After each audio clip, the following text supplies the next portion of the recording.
Hey guys, how's it going? Kulprit here, and today I want to take a little preview of the Arma 3 Alpha that was just announced a couple days ago that is going to drop on March 5th. That's a Tuesday. Big Tuesday. We got SimCity going released. We got Endgame on PS3, you know, the early premium.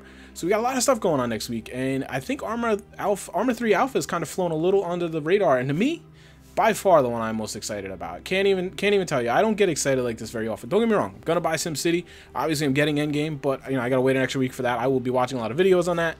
You guys know I'll be bringing you a lot of videos on that when the time comes that for it to really release on PC. But long term, I think Arma 3 going to Alpha, and who knows when it's gonna go to full release, is a big deal. And I'm gonna touch on that a little bit for you guys as best I can. For those of you guys who don't know, Arma has been delayed and delayed and delayed. Arma 3, I should say, as well as DayZ Standalone. I kind of felt like they were holding back Arma 3 until DayZ Standalone went live and released to kind of give it its moment in the sun. Didn't want to cannibalize its own sales, but we'll see what happens. I don't think this one is very close to release. They're going, obviously, Alpha on the 5th.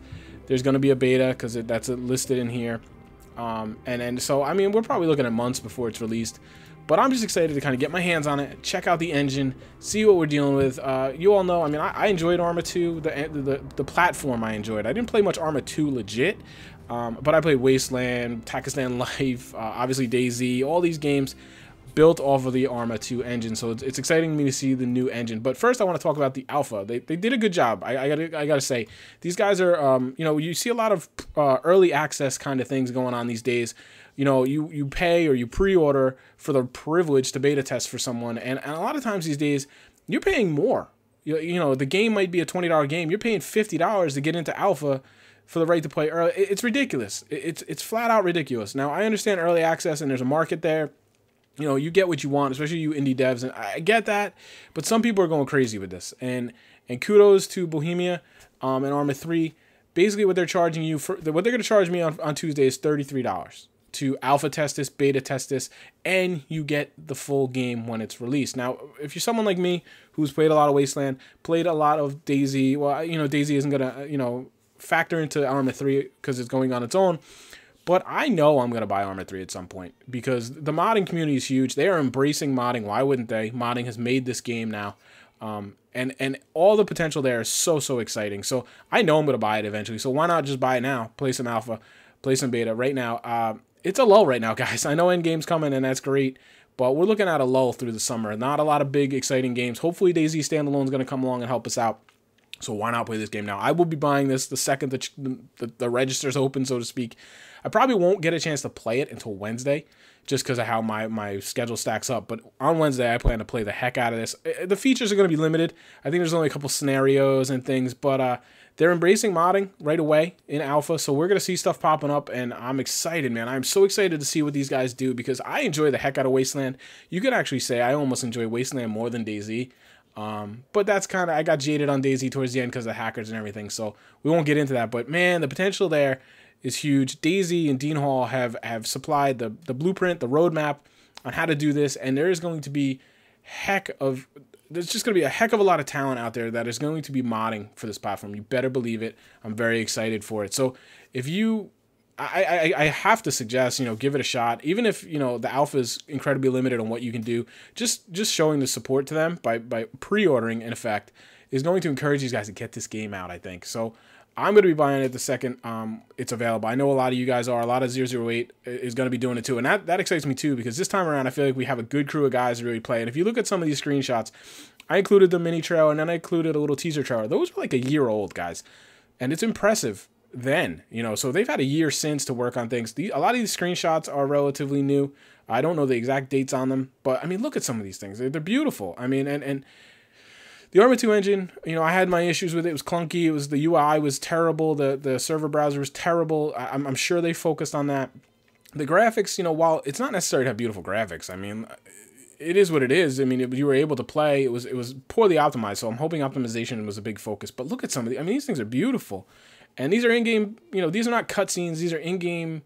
Yeah, sure, I'm sure they're fancied up, but, you know, I think we're going to get a really nice presentation. You saw in that trailer, it looks pretty similar to what you're seeing in the screenshots. It's modern weaponry, modern gear. I love that. It is the biggest, you know, simulator out there. As biggest as the port choice. It's It's the most authentic. You know, you're gonna get that authenticity. You're gonna get that immersion. It's a different style. You know, it's a slower pace. I mean, it depends on what you play, but you know, it is more of a thinking man's game. There's a lot more downtime. It is not an arcade shooter. I guess the best way to say it to you is right now, I do not own Crysis 3. I don't plan on buying it. Nothing against it. It looks like a beautiful game. It was fun. It has polish. It had some new innovations or new features, but it's the same old shooter. And that's nothing against it. It's just too similar to all the other shooters. I have that already. Arma 3 I don't. And it provides a very new experience, a very enjoyable experience, and that's why I will be getting it the day it's out. So guys, let me know in the comments, is this something you guys are excited for? Because to me, I think this has the potential to be the next big platform, like a Half-Life, you know, where we got Counter-Strike, we got Gary's Mod, we got all these things out of that engine, out of those games, in the modding base, a modding platform, and we saw incredible innovations, incredibly fun games come from that. And we had a taste of that with Arma 2 towards the end there. You know, once DayZ broke and opened the floodgates, we saw all kinds of really cool, just talented and cool and fun ideas come out. And I can't help but feel that some people held back a little bit, you know, knowing that Arma 2's days were numbered. They're waiting for Arma 3, a little more closed system, a little more ability to do what they wanted to do. And I think once this kind of gets rolling, Arma 3 that is, the first 6 months to a year, that is, I mean, I think right now, if you don't do YouTube, you're thinking of doing YouTube, I think you could do a whole channel on Arma 3 and all the mods that come out for it, and you could be successful if you're good at it. I'm going to cover a lot of it. I'm really looking forward to it, and I hope you guys are too. Please let me know. Let me know what you guys are most looking for. Are you going to be playing it? Maybe we can hook up and we'll do some missions. I don't know exactly what they're going to let you do. I know they said there's some co-op or multiplayer, but I expect it to be fairly limited, maybe a mission pack or two. But I'm going to be checking it out, and I'm going to be checking out the engine, you know, the gunplay. I want to check out the interface. I want to check out the optimization, and just kind of, I'm excited, man. I'm excited to try something new on this level of magnitude, and it's going to be a good time. So I hope you guys are looking forward to it. I hope to check you out. Looking for some videos next week. They have said it's okay to post videos, so I'm going to be doing that. And then, yeah, we'll see what we get. Hopefully we get some kick-ass experiences, guys. So I hope you're as excited as I am. I will talk to you soon. Thanks for watching. Take care, guys. Just a reminder, guys, don't miss any of my content. Clicking the big screen in the middle, that's going to take you to the Battlefield 3 playlist, where you'll find a lot of videos similar to the one you just watched. The video to the lower left-hand side, that's my Let's Play channel. Over there, I post all kinds of Let's Plays and walkthroughs, Minecraft, Far Cry, Assassin's Creed, all kinds of different games that don't fit into the first-person shooter genre. And to the lower right, make sure you do not miss the Company 008 community channel. You're going to find a lot of directors over there that post similar content to mine, so if you like my stuff, you're probably going to like theirs too. Thanks a lot, guys. Have a nice day.